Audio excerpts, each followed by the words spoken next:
Hello everyone and welcome to multi-step forms in Ruby on Rails. I'm going to create a new car and I'm going to call it first car.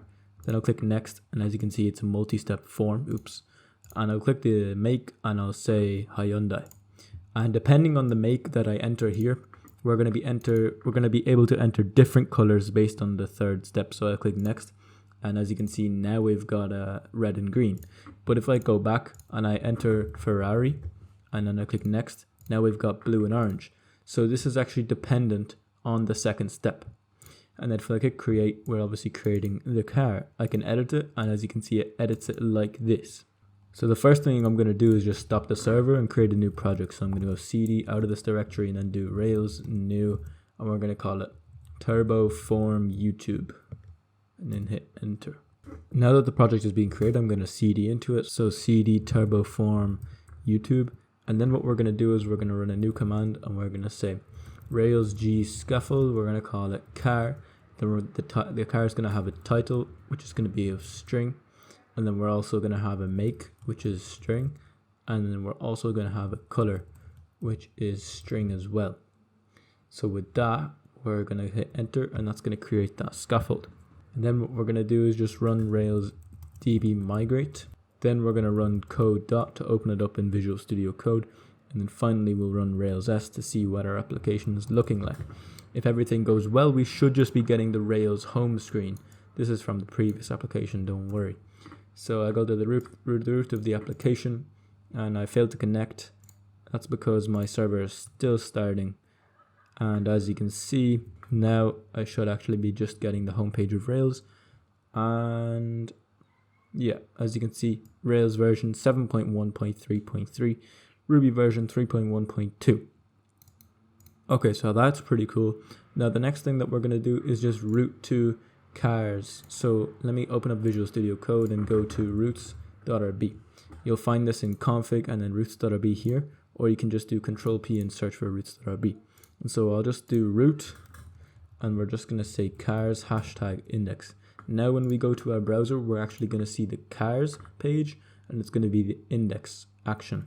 So if we go to the app, views, cars, it's going to be loading this file because that's the index page of the cars folder. So we're able to create a car and that's pretty cool. But this is the part that we're going to be focusing on in this video. And I imagine that you're not a complete beginner to Rails because you're watching this tutorial on a multi-step form in Rails. So what we want to do is to make everything basically its own slide, like a PowerPoint presentation. And we want to have 3 separate parts to this form. So to accomplish this, what I'm first going to do is I'm going to go to the form. And then what we can do here is honestly just get rid of all these validation errors. And then now that we've isolated all our stuff, what I'm going to do is create a new partial and we're going to call it _step1.html.erb. And then we're just going to create 2 more. We're going to say _step2.html.erb. The underscore means that it's going to be a partial so that we can render it. And then _step3.html.erb. Render the partial without having to do a whole page refresh. And then so what we're going to have on these pages are their own separate forms.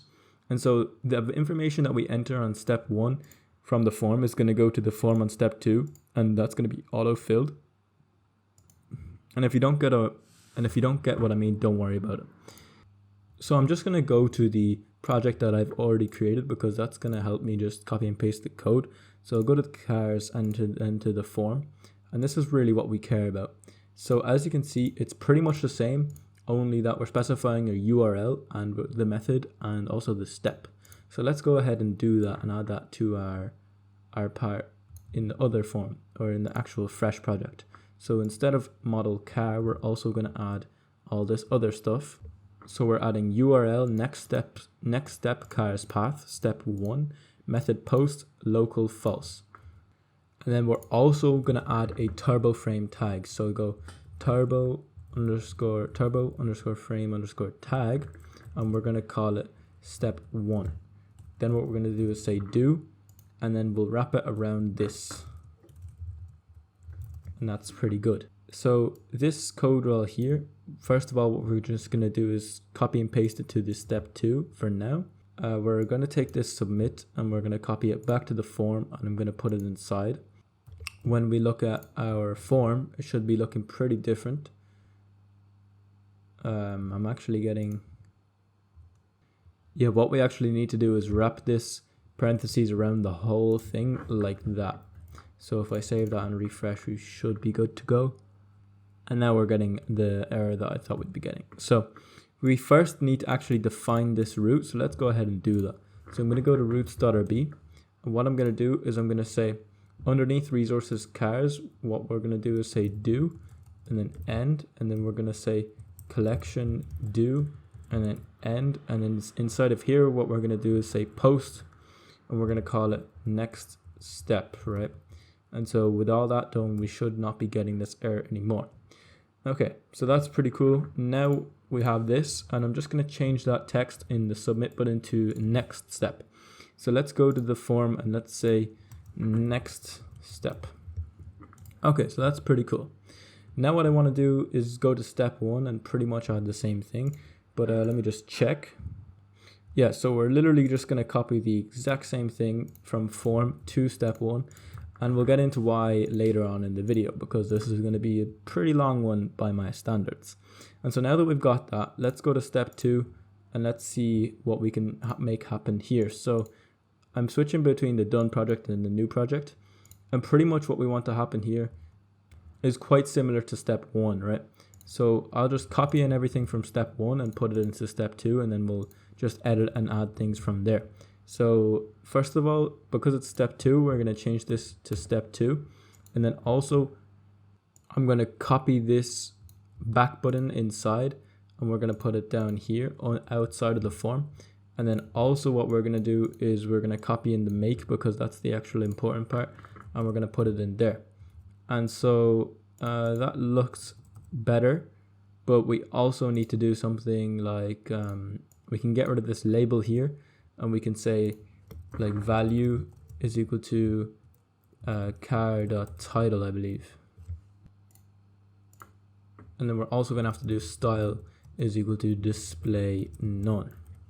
So with all that done, that should be step 2 good to go. So we're going to copy and paste this at the bottom here down to step 3. And then if we go here, nothing should be changing. And we should be, yeah, there's no method in the controller. So we'll do that in a second.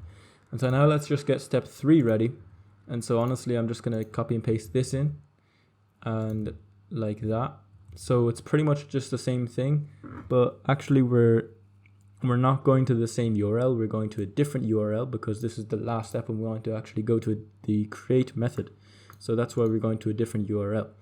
And also the form needs to be outside of the turbo frame tag. Otherwise we're going to get an action controller undefined or unknown format error. And again, we have a back button that also leads to previous step car's path, which if we actually want this to work, we're going to need to define this root. So we'll do that as well. And also we're defining title and make using car.title and car.make. And then we're also saying the form.select color and options for select color options car.make. Okay, so this looks pretty good to me. Now what I'm going to do is go to roots.rb, and I'm going to go here and I'm just going to copy and paste this root one time. And we're going to say previous step, because we need a step for going backwards as well, right? And so now I'm just going to try and explain to you everything that we've done so far. So because I'm trying to make this tutorial as efficient as possible, I haven't really explained this so well. So let me just try and explain what's going on. So far we've added 4 files. We've got the form, the step 1, step 2, and step 3. Notice how form and step 1 are identical, and I'll get into why later. However, pretty much what we've done is just created the steps of our form. And notice how each one is a different form, and you might be wondering, well, how does that work? Well, it's actually because the information from step 1 is actually passed to step 2. So as you can see here, we're passing the car.title, and that means that, let's say we're actually going to create the car on step 2, then we'd have the car.title inside. And then from step 2 to step 3, as you can see, we're both passing the my title and the make. So that's what we've done so far. Now, we actually need to create the next step and also the previous step methods. So let's go ahead and do that. So I'm going to go to our cars controller, and I'm going to create 2 more methods, and I'm going to say previous step, end, and then above that, actually, let's say def next step. It's not necessary to have it above it, I was just saying. And so from here, I'm just going to copy and paste in my code. It's probably easier.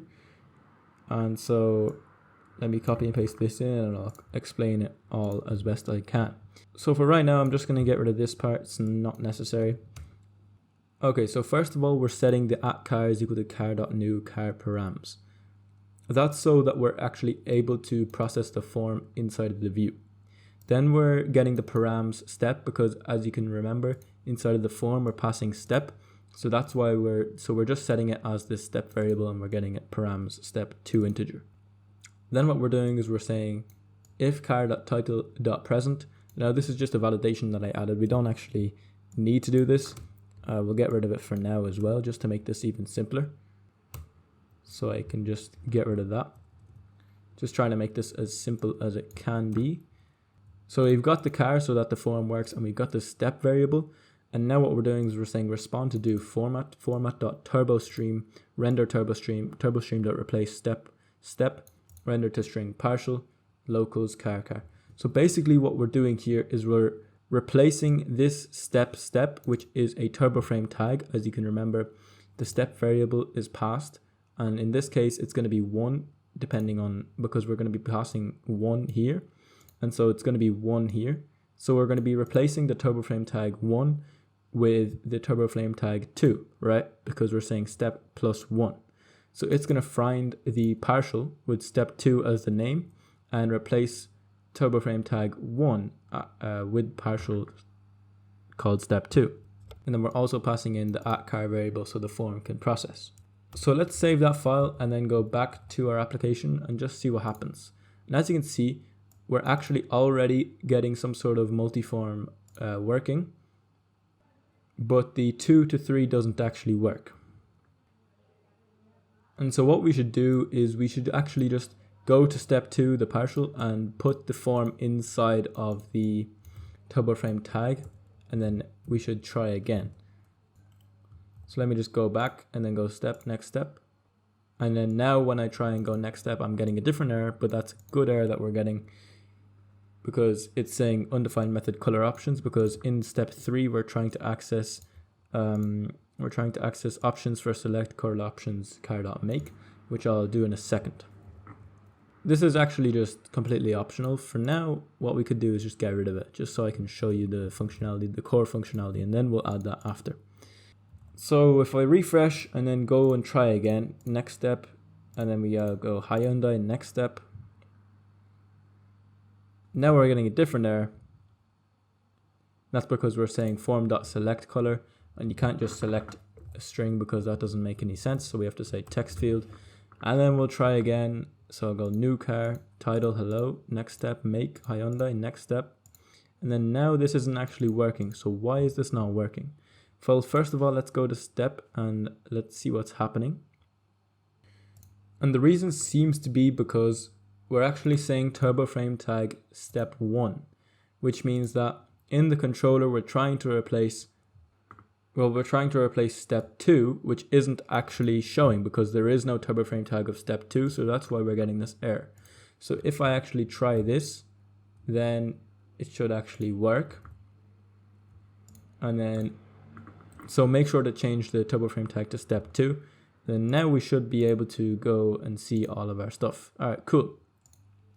So now we've got some sort of functionality and the next is working. So next step, and I can actually create. So that's pretty cool. But now what we want to do is just to make the back button to work too. So to do that, what we're going to have to do is implement the previous step functionality. So let's go to cars controller and then let's go here. And then let me just copy and paste the code that I already have, while explaining it as best as I can. Where is it? So again, what we're going to do is we're going to pass in the step variable and we're going to say step is equal to params.2i. Then we're also going to pass in the @char is equal to char.new so we can have that variable. And then we're pretty much just doing the same thing as next step, but instead of rendering the following step form, we're going to just render the one that was behind it. So we're just going to decrement the step. So if we were on step 3, it's going to decrement to step 2 and replace step 3 using this with step 2. So if we save that file and then go back to the browser, then we should actually be able to go back and as you can see, we are. We're getting an interesting error, and that is when we click next step and then go back and then click next step, we're getting an error, and it says action controller unknown format in cars controller next step. And so the reason for this is because our turbo frame tag needs to be above our form tag, because if not, then we're not going to have the context of what is a car, so we need to actually have that to make it work. So if I go hello, next step, and then back, and then next step, as you can see, it now works. We don't get an error because the turbo frame tag is above the form tag. Now, there's one drawback with this approach, which I could not get working. And I'll tell you it now. If we go next step, and then we enter in the make, let's say Hyundai, and then we go back. Well, title is still there, but next step and then make is not there. So what's entered in there, if we click back, it is not entered anymore. Now, the only way that I could think to get around this, now I tried a couple ways to get around this issue, and to be honest, I could not figure out how to do it. One way to get around this issue could be to pass the title and the make and the other attributes inside of the back button. But for me, in my use case, I didn't actually need this to work like that, so it's okay. Now that I think about it, most websites don't even include a back button, so I don't think it's that even important, and we could just leave it out. So that's how I'd implement a multi-step form using turbo streams and turbo frames. I don't think it's necessary to actually implement the color select box, although I will have the code on Gumroad if you want. Thanks for watching. If you like this video, subscribe. Also, check out my mentorship program, because I'm running a Ruby on Rails mentorship program, which helps people learn Ruby on Rails a lot faster. I give quick tips, I call them one-to-one, and this makes them really learn Rails faster and more efficiently. If that sounds good to you, there's a link in the description and you should definitely check it out. And so that's the end of the video. Thank you for watching, and I'll see you in the next one.